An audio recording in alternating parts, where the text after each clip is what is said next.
নাই নাই, তোমাক মই কোম্পানীলৈ যাব দিব নোৱাৰোঁ। আপুনি এনেই চিন্তা কৰিছে বাইদেউ। এনেই নহয় নিজৰা, কোম্পানী লাগিলে আকৌ ধ্বংসই হৈ যাওক, তথাপি তোমাৰ একো বিপদ হ'ব নালাগে। আজি সিহঁতে তোমাক ভাবুকি দিছে, কাইলৈ যদি কিবা এটা কৰি দিয়ে তেতিয়া? নিজৰা, এয়া মই কি শুনিছোঁ? তোমাক হেনো কোনোবাই ভাবুকি দিছে? নাই, ইমান চিন্তা কৰিবলগীয়া কাৰণ নহয়। সেয়া মই বিচাৰ কৰিম। চাওঁ নাম্বাৰটো দিয়াচোন।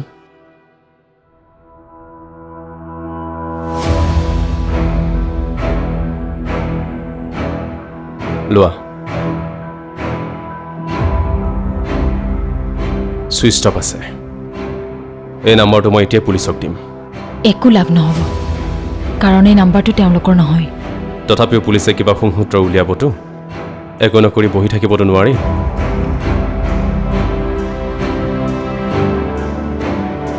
ইন্সপেক্টৰ, মই জয়ন্ত বৰুৱা ক'লোঁ। এওঁ সঁচাকৈ ইমান কেয়াৰিং হৈছে নে বাইদেউক ঠগোৱাৰ কাৰণে দেখুৱাইছে? কিছুদিন তাক চাব লাগিব। ময়ো মন কৰিছোঁ, কিবা এটা যেন তাৰ চেঞ্জ হৈছে। আজিহে সকলোবোৰ কথা স্পষ্ট হৈ পৰিছে। মই ঠিকেই সন্দেহ কৰিছিলোঁ। তেখেতৰ আচল উদ্দেশ্য তেখেতৰ শত্ৰু জিতেন্দ্ৰ বৰুৱাৰ ধ্বংস। সেইকাৰণে লিপিকা আৰু জয়ন্তক তেখেতে ব্যৱহাৰ কৰি আহিছে। আৰু হেমন্তৰ এক্সিডেণ্ট হোৱা নাছিল, কৰোৱা হৈছিল। মোৰ মানুহজন কিমান মিছলীয়া। কি ভাবি আছা মা? এই কৈ জানো কিবা লাভ হ'ব? তাইতো মিছাকৈ কোৱা বুলি ভাবিব, কাৰণ তাই জয়ন্তৰ প্ৰেমত আৰু এখেতৰ মায়াজালত বন্দী হৈ আছে। তাইক কোৱা মানে বিপদ চপাই লোৱাহে হ'ব। অঁ, তুমি একো নোকোৱা দেখোন। নাই নাই, মই বেলেগ এটা কথাহে ভাবি আছিলোঁ। হা, হ'ব দিয়া, তুমি জানিব নালাগে। আজি দেউতাৰ বুজনিতহে জয়ন্ত বুজি পাইছে। চোৱাচোন, দেউতা মোৰ বাবে কিমান কষ্ট কৰে। কেতিয়াবা দেউতালৈ বেয়াই লাগি যায়। অঁ, দেউতাই বহুত চিন্তা কৰে। এতিয়া জয়ন্ত মোক বিয়া কৰালে হ'ল, তেতিয়াহে দেউতাই শান্তি পাব। মনে মনে থাকা।